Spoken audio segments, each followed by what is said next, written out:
This conference will now be recorded. तो हम पहले एक दफ़ा पिछली चीज़ों का ओवरव्यू ले लें।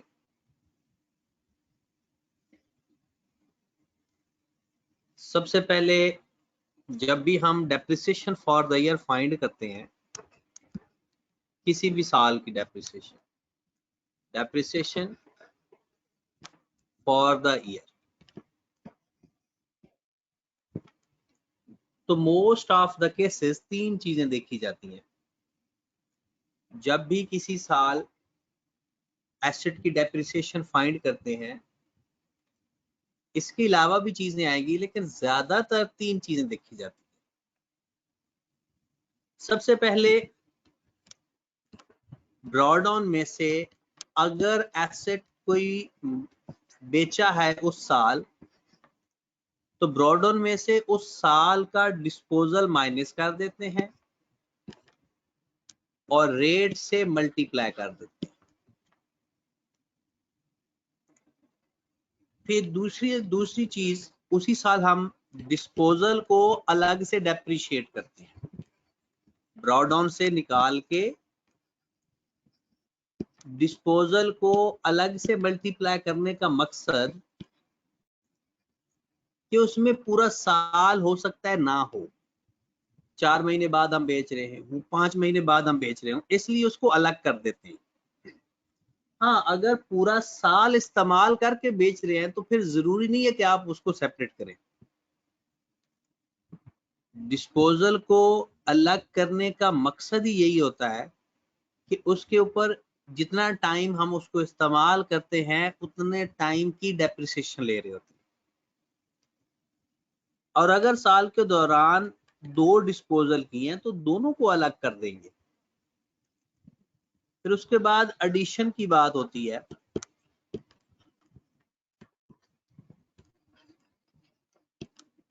बेसिक ये 3 स्टेप होते हैं किसी भी साल की डेप्रिसिएशन फाइंड करने के।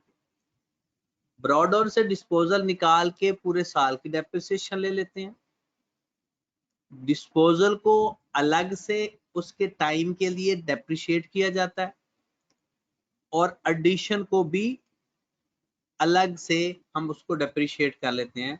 तो इस तरह से हमारे पास साल की डेप्रिसिएशन आ जाती है। उसके बाद हमने सीखी जर्नल एंट्रीज।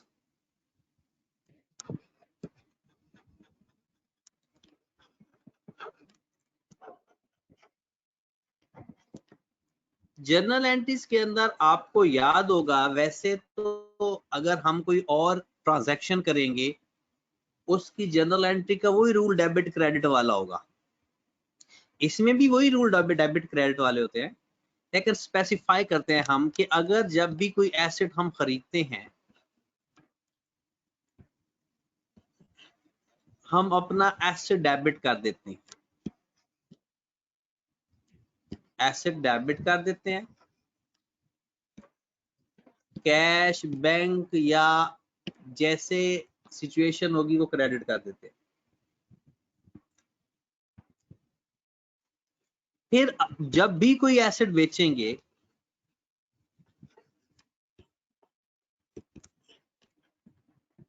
एसेट क्रेडिट कर देते हैं, लेकिन disposal to asset entry pass करते हैं। पहली entry disposal debit, asset credit original cost से, disposal debit asset credit original cost से। फिर हम एंट्री पास करते हैं अक्यूमुलेटेड डेप्रिसिएशन टू डिस्पोजल, मतलब जो एसेट बेचा, जब से खरीदा था और जिस दिन बेचा, जितनी उसकी डेप्रिसिएशन आई है वो रिवर्स कर देते होते हैं। फिर कैश टू डिस्पोजल, मतलब कि जितने का हम वो एसेट बेच रहे हैं, इसके बाद हमें या तो वो गेन आ रहा होता है या लॉस आ रहा होता है। इन case of gain, in case of gain कि अगर हमें डिस्पोजल के ऊपर गेन आ रहा होगा तो एंट्री हम पास करेंगे disposal account debit profit and loss account credit, या gain on disposal, profit and loss या gain on disposal. In case of loss,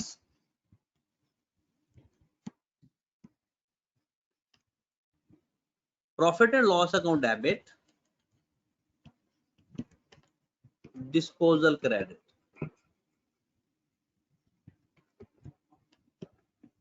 और प्रॉफिट एंड लॉस अकाउंट की जगह हम लॉस ऑन डिस्पोजल भी लिख सकते हैं। फिर हमने लास्ट एंट्री होती है डेप्रिसिएशन फॉर द ईयर, जो हम हर साल की डेप्रिसिएशन फाइंड करते हैं, depreciation to accumulated depreciation.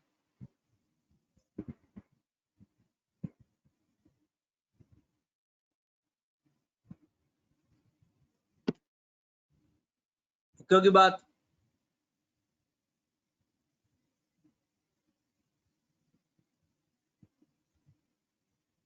Zuheb भाई भी कह रहे हैं कि ये डिस्पोजल की एंट्री में सब में डिस्पोजल आ रहा है। ये 4 एंट्रीज बेसिक अभी आप समझ ले, उसके बाद हम इसकी कंपाउंड एंट्री पास करेंगे। मतलब डिस्पोजल वैसे खत्म हो जाएगा वहां से, फिर एक कंपाउंड एंट्री बनाई जाएगी।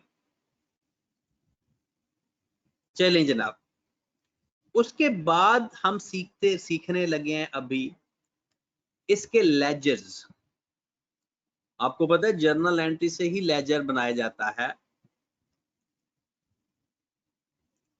तो हम क्या करेंगे कि डायरेक्ट लेजर भी बना लिया करते हैं।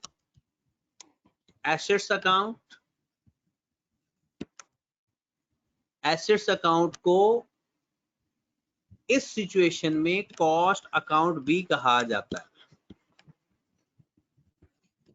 एसेट अकाउंट या कॉस्ट अकाउंट, क्योंकि हम एसेट की कॉस्ट ले रहे होते हैं। अब आपकी एंट्रीज के अंदर जिधर जिधर एसेट डेबिट या क्रेडिट हो रहा होगा वो एसेट के लेजर में आ जाएगा। और हम अगर एंट्रीज पास किए बगैर एसेट का अकाउंट बनाएं तो भी बना सकते हैं। मतलब एक तो ब्रॉड ऑन आएगा ना, एसेट का ब्रॉड ऑन हमारा डेबिट साइड पर आता है क्योंकि एसेट बाय नेचर डेबिट होता है। फिर अगर जितने भी एसेट हम खरीदेंगे हमारा एसेट डेबिट होगा कैश के नाम से, बैंक के नाम से या पेबल के नाम से।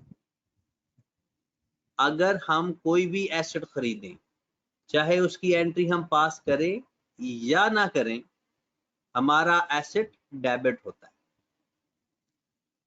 और अगर कोई एसेट हम बेचते हैं तो हमारा एसेट क्रेडिट होता है। लेकिन एसेट क्रेडिट किस नाम से हो रहा है जरा गौर फरमाएं अपनी एंट्रीज के अंदर, डिस्पोजल के नाम से। एंट्रीज आपके सामने ही है ना, तो हम चाहे एंट्री पास करें या ना करें, एसेट अकाउंट में दो ही चीजें आती हैं, एसेट खरीदेंगे तो डेबिट, बेचेंगे तो क्रेडिट। एसेट खरीदेंगे तो डेबिट, बेचेंगे तो क्रेडिट। और सबसे आसान लेजर होता है IAS 16 का। और इस बार पता नहीं मुझे क्यों लगता है या लेजर्स बनाने आएंगे या जर्नल एंट्रीज पास करनी आएंगी। इसके अलावा बाकी जो ट्रिक्स हैं वो ICAP ने पिछले 2 पेपर्स में पूछ चुका है। तो इसलिए अब प्रॉपर कैलकुलेशन के साथ, यानी कैलकुलेशन थोड़ी हैवी होगी लेकिन प्रॉपर कैलकुलेशन के साथ या वो हमसे एंट्रीज पास करवा लेगा या फिर वो हमसे लेजर्स बनवा लेगा। अफनान कहता है कि एबनॉर्मल लॉस हो सकता है क्या इस केस में?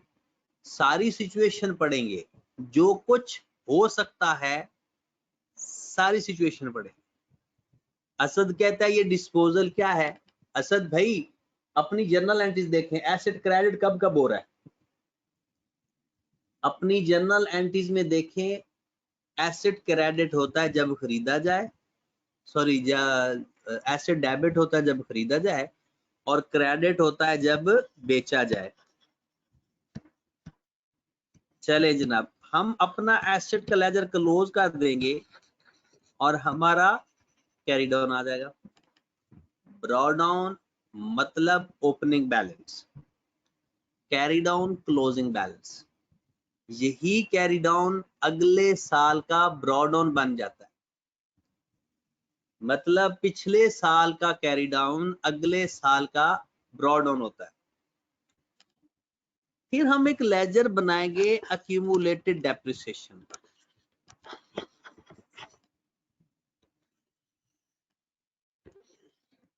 अक्यूमुलेटेड डेप्रिसिएशन को प्रोविजन फॉर डेप्रिसिएशन भी कहा जाता है।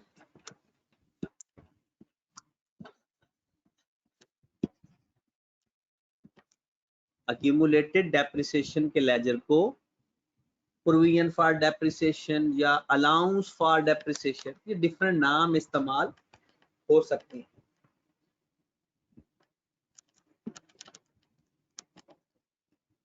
तो जनाब सबसे पहले तो हम इसका भी ब्रॉडो लिखते हैं।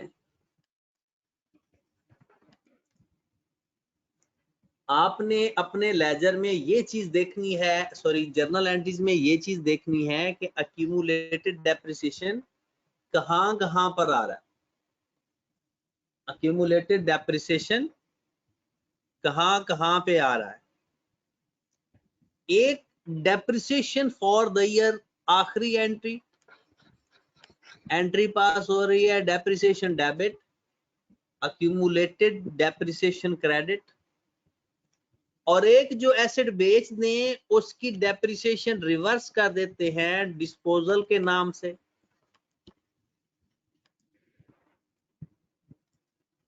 खत्म होगी बात, क्लोज कर देते हैं। लेजर बहुत इंपॉर्टेंट होते हैं क्योंकि कभी कभी लेजर से डेप्रिसिएशन फाइंड की जाती है, मतलब ब्रॉ डाउन भी लिख दिया जाता है, कैरी डाउन भी लिख दिया जाता है। तो जो चीज मिसिंग होगी वो फाइंड कर ली जाती है। आपको पता है लेजर एक टाइप की इक्वेशन होती है, दोनों चीजें लेफ्ट राइट साइड बराबर होती हैं, ये इक्वल का साइन होता है दरमियान में जो लाइन है। तो जिंदगी में जब कभी आपके लेजर के अंदर कोई चीज मिसिंग हो तो उसको एक्स के तौर पर यूज कर लेते हैं, दोनों को बराबर रख के जो फर्क होता है वो चीज मिसिंग आ जाती है। अक्यूमुलेटेड डेप्रिसिएशन के लेजर के बाद हमारा एक लेजर बनता है डिस्पोजल अकाउंट। आपने जो डिस्पोजल के केस में 4 एंट्रीज पास की हैं, वो चारों एंट्रीज डिस्पोजल के लेजर की हैं। आपने जो 4 एंट्रीज पास की हैं वो चारों एंट्रीज डिस्पोजल के लेजर की हैं। जहरा का सवाल है कि सर हमें कैसे पता चलेगा कि ब्रॉ डाउन डेबिट साइड पर आता है या क्रेडिट साइड पर आता है? जहरा बेटा, एसेट बाय नेचर डेबिट होते हैं तो उनका ब्रॉ डाउन हमेशा डेबिट साइड पर आएगा। अक्यूमुलेटेड डेप्रिसिएशन एसेट में से माइनस होती है, उसको कम करती है, तो अक्यूमुलेटेड डेप्रिसिएशन एसेट का काउंटरा होती है, वो हमेशा क्रेडिट साइड पर आएगा। एसेट का ड्रॉ डाउन हमेशा डेबिट होगा और अक्यूमुलेटेड डेप्रिसिएशन का हमेशा क्रेडिट होगा। Got it? डिस्पोजल के लेजर में वो चारों एंट्रीज आ जाती हैं। डिस्पोजल के अकाउंट, चारों एंट्रीज डिस्पोजल के अकाउंट में आ जाती हैं। पहली एंट्री डेबिट एसेट क्रेडिट, पहली एंट्री डिस्पोजल डेबिट हो रहा है एसेट के नाम से। दूसरी एंट्रीज डिस्पोजल क्रेडिट हो रहा है अक्यूमुलेटेड डेप्रिसिएशन के नाम से। थर्ड वन डिस्पोजल क्रेडिट हो रहा है कैश के नाम से।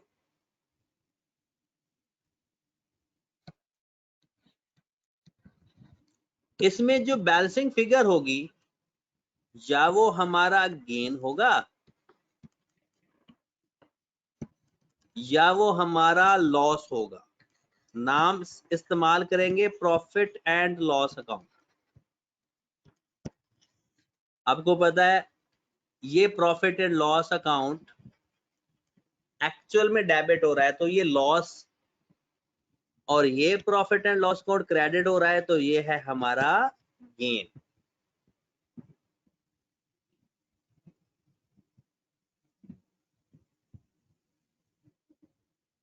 %99 ये 3 लेजर्स बनाए जाते हैं IAS 16 से रिलेटेड, और वो खुद बता देता है कौन कौन सा लेजर आपने बनाना है, खुद बता देता है क्वेश्चन के अंदर। ठीक है, अगर प्रॉफिट एंड लॉस अकाउंट हमारा डेबिट हो रहा है, ये जो क्रेडिट साइड पर प्रॉफिट एंड लॉस अकाउंट आ रहा है ना, एक्चुअल में ये डेबिट हो रहा है, ये हमारा लॉस होता है। और अगर हमारी बैलेंसिंग फिगर डेबिट साइड पर आ रही हो तो इसका मतलब है profit and loss account credit हो रहा है तो ये हमारा गेन है। तला हाशमी कहता है कि बाकी 1% लेजर कौन सा बनता है? तला भाई डेप्रिसिएशन का लेजर बन सकता है। यहाँ पर डेप्रिसिएशन भी एक नजर आ रही होगी, क्वेश्चन के अंदर कैश का बैलेंस भी आ रहा है, उसका भी लेजर बनाया जा सकता है, लेकिन पेपर में कभी नहीं आया। डेप्रिसिएशन का आ सकता है, कैश का लेजर IAS 16 में बनाना कभी भी नहीं आया। हम क्या किया करेंगे, लेजर अप्रोच इस्तेमाल किया करेंगे, चाहे आपने जर्नल एंट्रीज भी क्यों ना पास करनी हो। अगर डायरेक्ट जर्नल एंट्री पास हो रही है तो ठीक है, वरना वर्किंग में लेजर बना लेंगे, उसको देख के एंट्रीज पास कर लेंगे। जैसा कि थोड़ा सा हम डिस्कस कर लेते हैं, जर्नल एंट्री देखी जाए तो ब्रॉड डाउन और कैरी डाउन की कभी एंट्री पास नहीं होती। इस कैश का जिक्र करूं तो क्या एंट्री बन रही है, asset debit cash credit, asset debit cash credit. और अगर इसकी एंट्री में देखूं तो इसका मतलब है एसेट डिस्पोज हो रहा है। डिस्पोजल की 4 एंट्रीज पास कर देंगे, जिनमें से पहली एंट्री पास होगी disposal to asset, asset credit हो रहा है डिस्पोजल के नाम से।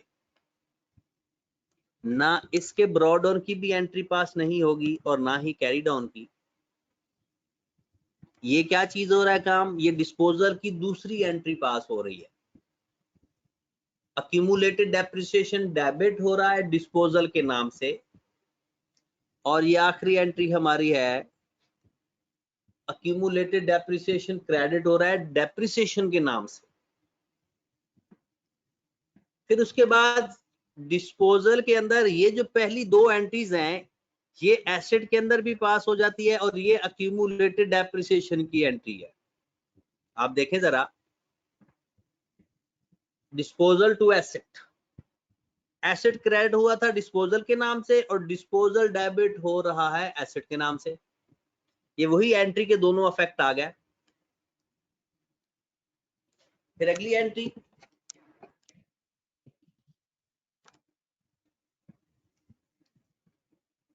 अक्यूमुलेटेड डेप्रिसिएशन डेबिट हो रहा है डिस्पोजल के नाम से, फिर कैश डेबिट हो रहा है डिस्पोजल के नाम से, और लास्ट एंट्री जो गेन या लॉस आएगा उस हिसाब से देखा जाएगा। आ जाओ जरा वापस अपने क्वेश्चन पे चलते हैं।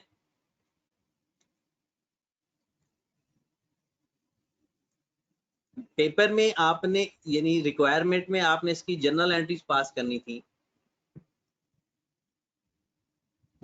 मैं इसका लेजर डायरेक्ट बनवाता हूं आपका, डायरेक्ट लेजर्स बनवा के फिर इसकी एंट्रीज भी पास करवाता हूं, फिर इसके एक्सट्रैक्ट भी समझाता हूं। ठीक है, इसकी एंट्रीज भी पास करवाऊंगा, इसके एक्सट्रैक्ट भी बनवाऊंगा। आज जरा बिस्मिल्लाह करते हैं, डायरेक्ट लेजर बनाने की प्रैक्टिस करते हैं। सबसे पहले एसेट का अकाउंट बनाते हैं। सबसे पहले एसेट्स का अकाउंट बनाते हैं।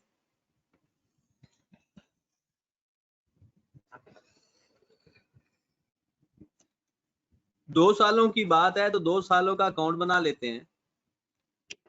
1/7/2019 ड्रॉडाउन हमारा है जनाब 900,000।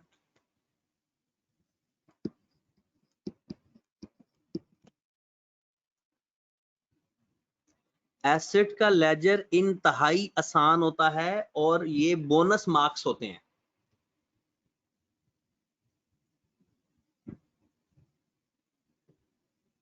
अब 30 जून 2020 तक जो भी एसेट खरीदे हैं वो पहले लिख लो। 30 जून 2020 को जितने एसेट उस डेट तक जितने भी एसेट हमने खरीदे हैं वो एसेट डेबिट कर दो, और बेचे हैं तो क्रेडिट कर दो। एसेट का लेजर मैंने आपको कहा ना ये बोनस मार्क्स होते हैं। अब जरा गौर करें, स्टार्ट हो जाए पूरे साल के अंदर आपने 2 चीजें ढूंढनी है, एसेट खरीदने की चीज और बेचना। एसेट खरीदा है तो डेबिट, बेचा है तो क्रेडिट। एसेट खरीदा है तो डेबिट, बेचा है तो क्रेडिट, लेकिन 1 साल के दौरान, 1 साल के बाहर नहीं जाना। तो जरा गौर फरमाएं, 1/1/2020 को आपने 4 लाख का एसेट खरीदा और 31 मार्च 2020 को आपने 2 लाख वाला एसेट बेच दिया। डन होगी बात, क्योंकि मेरा साल है 1719 से लेकर 30 जून 20 तक। 1719 से लेकर 30 जून 20 तक। तो आ जाए मेरे भाई, 1120 को मैंने एसेट खरीदा 4 लाख का, तो मेरी एंट्री क्या पास हुई, एसेट डेबिट कैश क्रेडिट। 31 मार्च को मैंने एक एसेट बेचा भी है, तो डिस्पोजल के नाम से उस एसेट की टोटल वैल्यू क्या थी, 2 लाख। लो मेरे भाई, 1 साल का लेजर हमारा कंप्लीट हो गया। चाहे एंड पे टोटल करते होते हैं, इसका टोटल भी करना जरूरी नहीं है, कर लो तो अच्छी बात है, ना करो तो कोई मसला नहीं है, आखिरी साल का टोटल कर दिया करें।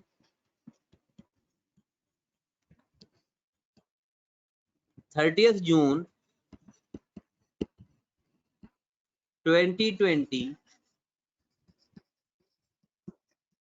हमारा कैरी डाउन आ गया 1100,000। देखे जरा कोई मुश्किल आई, हमने एंट्रीज पास किए बगैर लेजर पास बना लिया है। तो पेपर में भी हमने ये प्रैक्टिस करनी है कि जो चीज पेपर में आएगी हमने उसके ऊपर फोकस करना है। नेक्स्ट 1/7/2020 हमारा ब्रॉड ऑन हो गया 1100,000।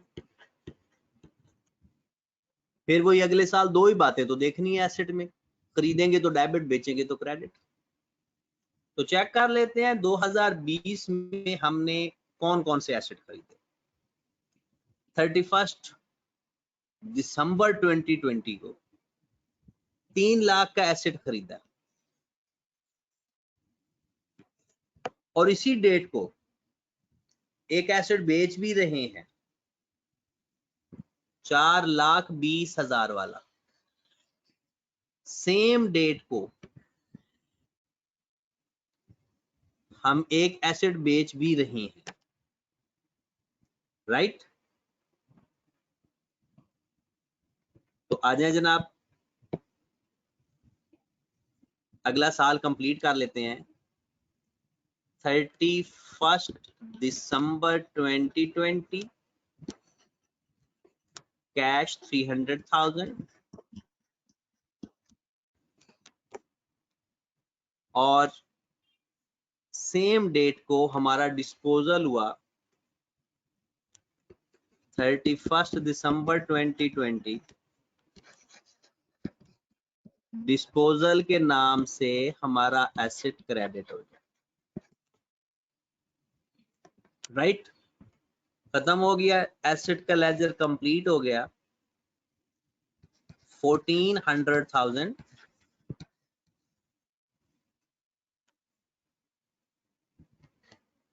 1400,000 हमारा ईयर एंड है 30 जून 2011। कैरिड ऑन आ गया हमारे पास 980,000। लो मेरे भाई, ये हमारा एसेट का लेजर पूरा हो गया।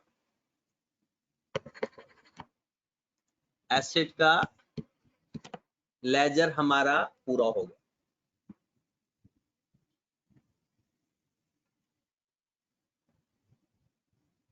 जी, अगर किसी को इश्यू है तो पूछ सकता है।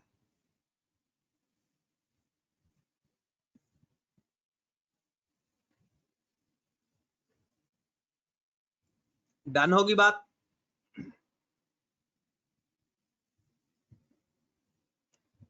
कोई इशू? एसेट के लेजर के बाद अगला लेजर हमारा बनेगा अक्यूमुलेटेड डेप्रिसिएशन का। सबसे ज्यादा ट्रिकी और सबसे ज्यादा मार्क्स वाला जो लेजर होता है वो अक्यूमुलेटेड डेप्रिसिएशन का होता है।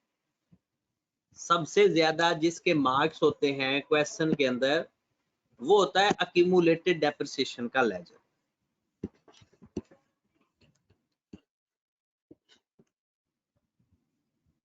अक्यूमुलेटेड डेप्रिसिएशन के लेजर में क्योंकि सारी कैलकुलेशन इन्वॉल्व होती है।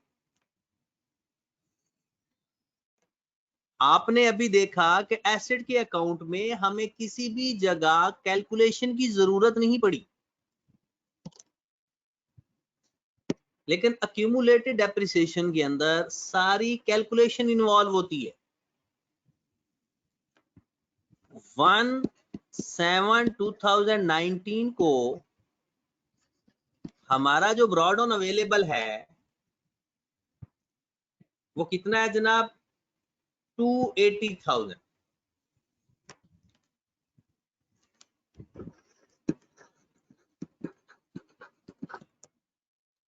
वन 7/2019 को हमारा जो ब्रॉड ऑन अवेलेबल है वो है 280,000। ओके होगी बात? उसके बाद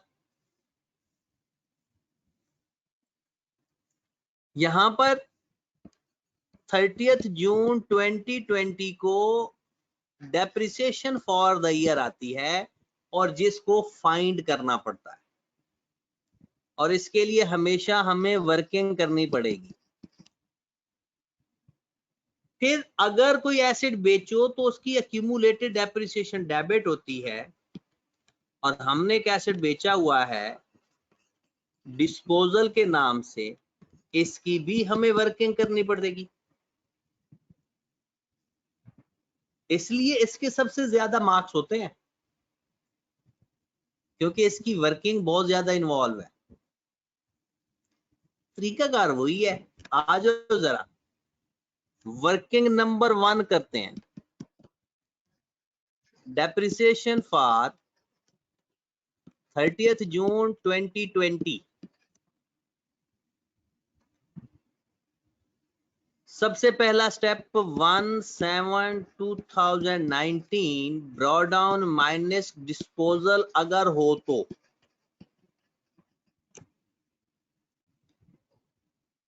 लो मेरे भाई अपना अपना क्वेश्चन देखें। 900,000 ब्रॉडाउन है।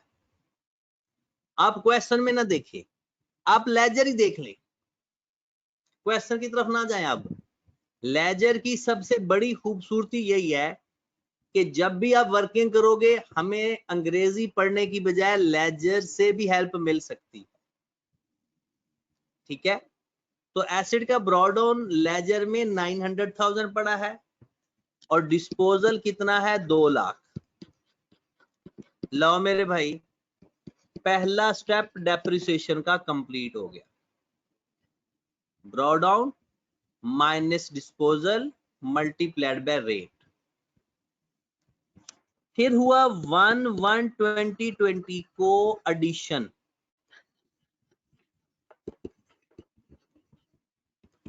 चार lakh multiplied by 10% multiplied bye 6/12। और ये तो सारी की सारी फाइनेंस अप्रोच है। जो एसेट जितना इस्तेमाल करेंगे उतना डेप्रिशिएट करेंगे। 31 मार्च को हमने अपना एसेट बेचा।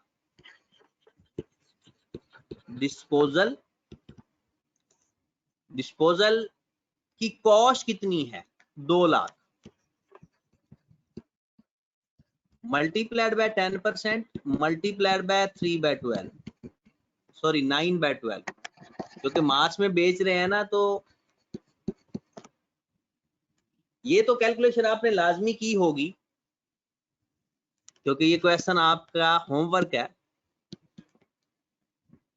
और यकीन जाने जिसने ये सवाल नहीं किया ना वो पेपर देने की तैयारी ना करे फिर, क्योंकि जहरी सी बात है अल्लाह के बंदो, जब हम पढ़ेंगे ही नहीं, काम नहीं करेंगे, तो फिर हम डिजर्व नहीं करते कि कोई भी फ्रूट हमें मिले।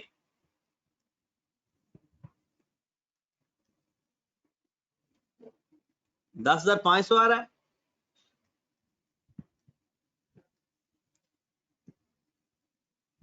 लास्ट कितना आ रहा है? 15,000 नहीं आ रहा?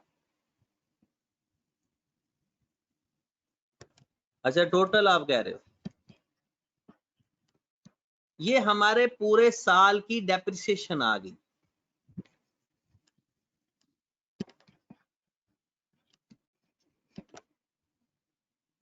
ठीक होगी बात।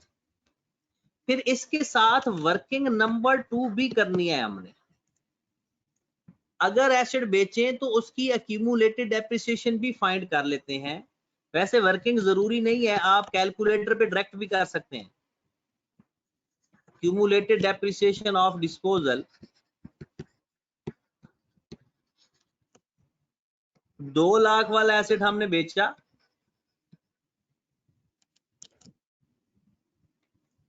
अबू बकर कहता है कि ये वर्क बिल्कुल, जब आप वर्किंग का रेफरेंस क्वेश्चन के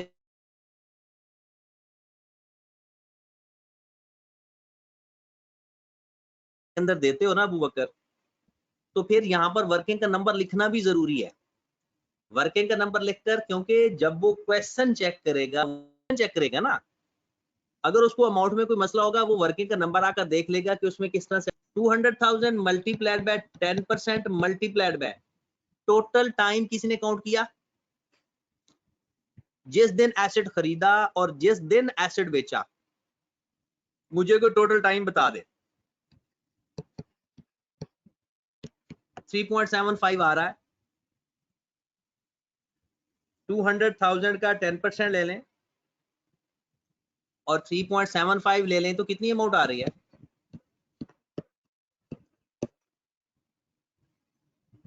75,000 ईयर एंड 30 जून है, उस हिसाब से देखना है।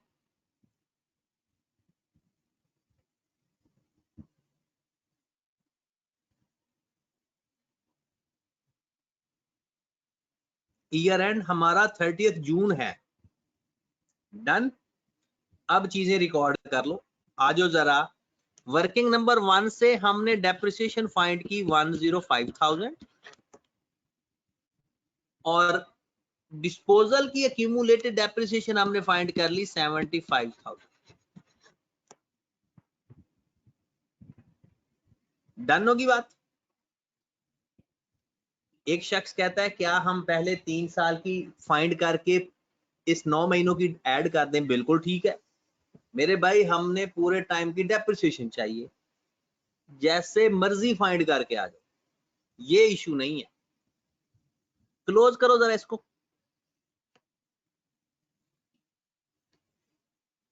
टोटल कितना आ गया जनाब? 385।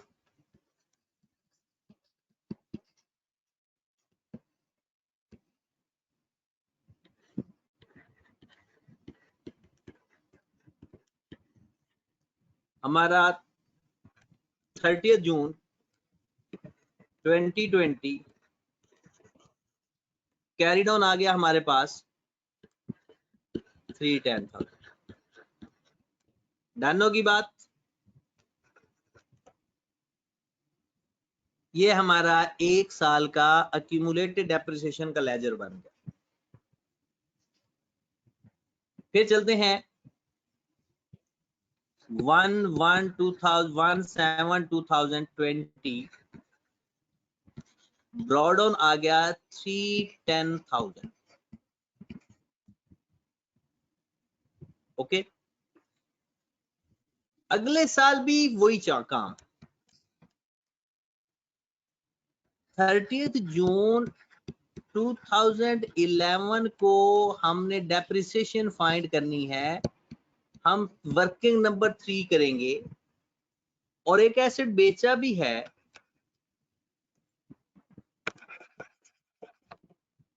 31 दिसंबर को।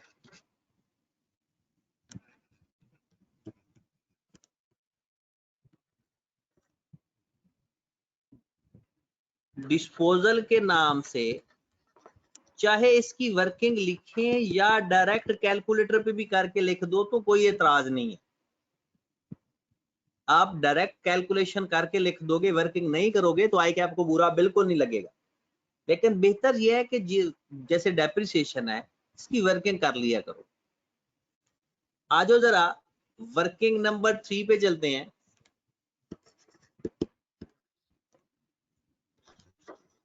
डेप्रिसिएशन फॉर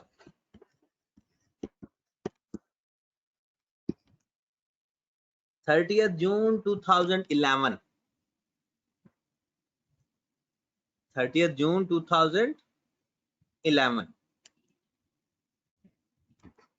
1/7/2020 यार 11 की जगह 21 आता है। ब्रॉडाउन माइनस डिस्पोजल, और ये जरूरी नहीं है कि हर साल डिस्पोजल हो। डिस्पोजल नहीं होगा तो नहीं लिखेंगे जी। ब्रॉडाउन अपने लेजर में देखें, ना कहीं इधर उधर भटकें।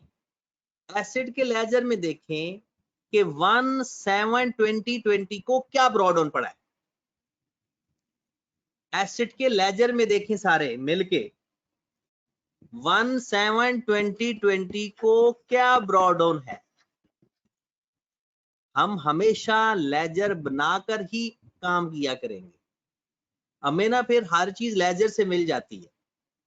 1100,000 माइनस जो एसिड बेचा वो था 420,000 का, मल्टीप्लाइड बाय 10%। 31 दिसंबर को हमने एक एसिड खरीदा भी है और एक एसिड बेचा भी है। जो बेचा 4,20,000, multiplied by 10% multiplied by 6 by 12। हमने देखना यही है कि हमने कितना इस्तेमाल किया।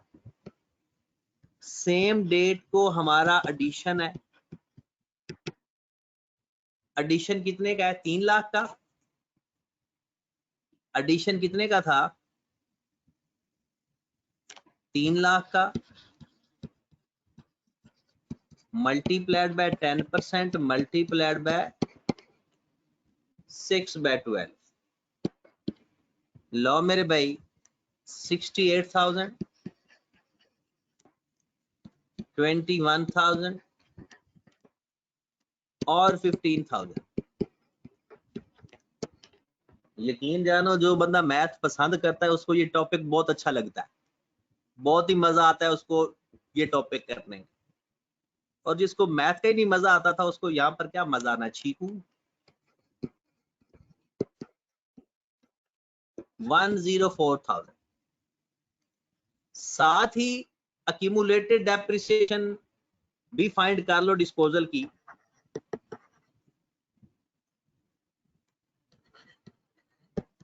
Accumulated depreciation of disposal time count करो जरा पूरा, जल्दी से टाइम काउंट करो। कुछ लोग 3 साल कह रहे हैं, कुछ लोग 4 साल कह रहे हैं। क्या हो गया आप लोगों को?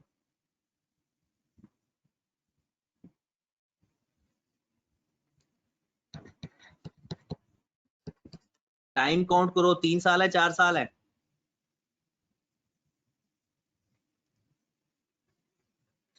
गड़बड़ आ रही है टाइम में, मैं दोबारा चेक कर लेता हूं।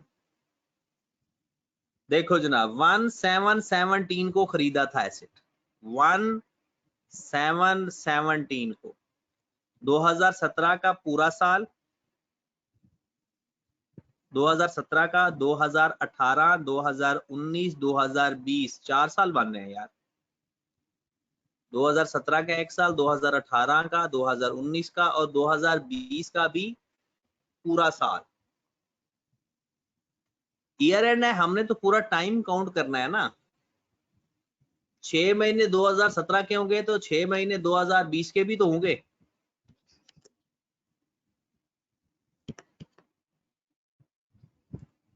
चले जी, 4 सालों की डेप्रिसिएशन बताएं कितनी आ रही है? 168,000। 4 सालों की डेप्रिसिएशन बताओ। 168,000। लो जनाब, depreciation for the year I थी 104,000 और डिस्पोजल की एक्यूमुलेटेड डेप्रिसिएशन आ गई 168,000। क्लोज कर दें जनाब।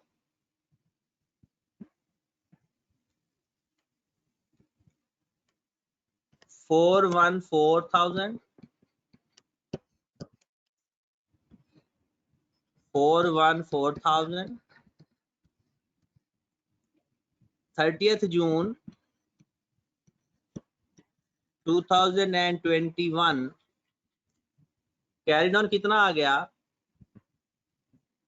246,000। लाओ जी,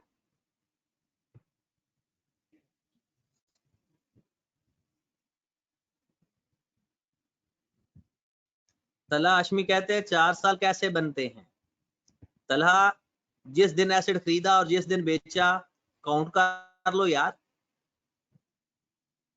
अगर तू पैदा होता 1717 को और तू अल्लाह को प्यारा हो जाता 31 दिसंबर 2020 को, तो तेरी टोटल एज कितनी हुई? तला भाई अगर तेरी हैप्पी बर्थडे होता, अच्छा क्लियर हो भी गया इतनी जल्दी? चलें, उसके बाद डिस्पोजल के लेजर की तरफ आते हैं। डिस्पोजल का लेजर तो आपको पता है बड़ा आसान सा होता है, 4 एंट्रीज हमने पास करनी है। डिस्पोजल का लेजर, आप चाहो तो हर साल का डिस्पोजल अलग बना सकते हो, हर डिस्पोजल, और चाहो तो इकट्ठा भी बना सकते हो, कोई इशू वाली बात नहीं है। डिस्पोजल का अकाउंट चाहे तो हर एसेट का अलग अलग बना लो,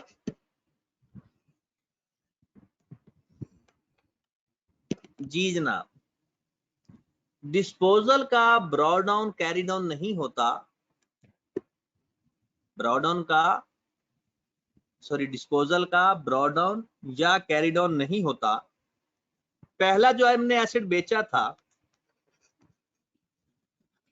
किस डेट को बेचा था? 31 मार्च 20 को, वो था 2 लाख वाला एसेट, राइट?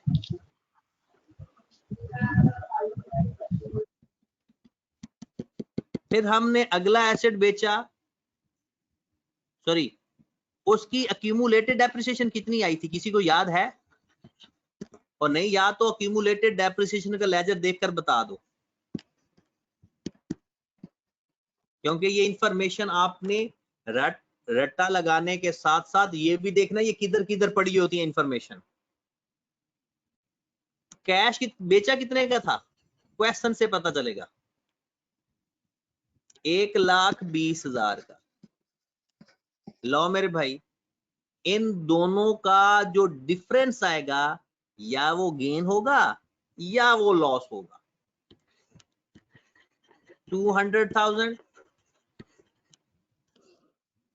200,000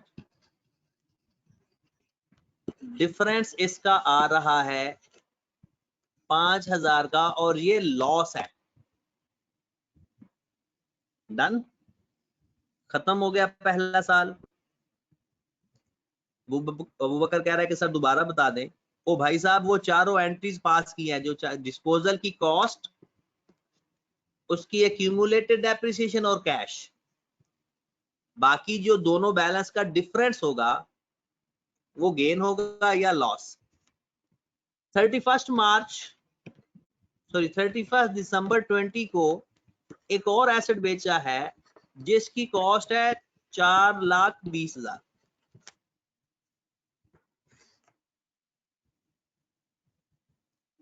एक बंदा लॉस को तो सब्ट्रैक्ट करते हैं, कहां से सब्ट्रैक्ट करते हैं? ये तो लेजर बना रहे हैं हम। ये बैलेंसिंग फिगर आई है, एहसन भाई, एहसन पूछ रहा है ये बैलेंसिंग फिगर आई है, मतलब हमने लेजर को बैलेंस किया तो जो डिफरेंस आया है वो या गेन आता है या लॉस आएगा। और यार वैसे भी चेक करके देख लो, अक्यूमुलेटेड डेप्रिसिएशन कितनी थी इसकी? 168,000। इसको बेचा कितने का था ये हमें क्वेश्चन से पता चलेगा, 2,10,000 का। क्लोज कर दो, और वैसे आप डायरेक्ट भी गेन या लॉस फाइंड कर सकते हो, आपको तरीकाकार आता है प्रॉफिट एंड लॉस अकाउंट के नाम से। 42,000। लो मेरे भाई, आपके लेजर भी कंप्लीट हो गए।